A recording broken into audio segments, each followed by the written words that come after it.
The president's personal attorney, Michael Cohen, was on the Hill today, where he was supposed to be interviewed by Senate Intel Committee staffers.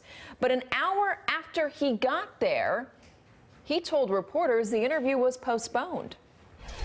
The committee has chosen to postpone today's meeting, and we will come back for a voluntary interview whenever we can to meet with them. Was it your request to postpone, or was it on the committee? You were the committee. What were you doing here today if you weren't meeting? It was a request by the Senate Intel to postpone, and I'll be back, and I look forward to giving all the information that they're looking for. Here with me now is NBC intelligence and national security reporter Ken Dilanian and Joyce Vance, former U.S. attorney for Alabama's Northern District under President Obama. She resigned the night before Trump's inauguration. Ken, let us start with you. Why did this meeting get postponed?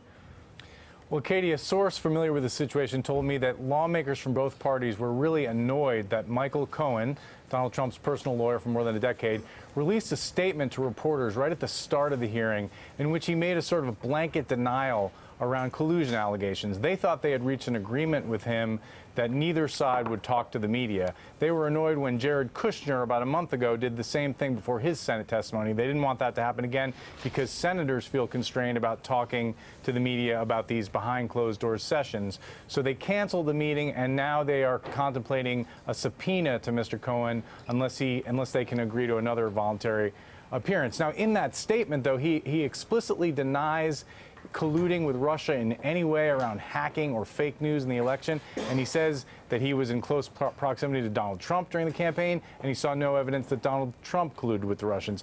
He also specifically talked about his efforts to build a Trump Tower in Moscow, which occurred during the primaries. He said that had nothing to do with the election or Russian collusion. He said, "I was just doing my job," and the deal obviously didn't come to fruition, Katie. And Joyce, what does this mean for Cohen going forward?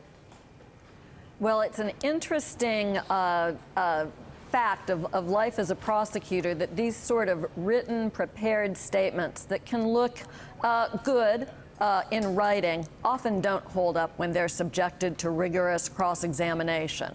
And Cohen's statement is in many ways very general, the type of denials that it issues, but it also doesn't cover the core of information that Senate investigators, Senate staff would have liked to have had the opportunity to question him about, that being his efforts to build relationships between the Trump camp and Russia.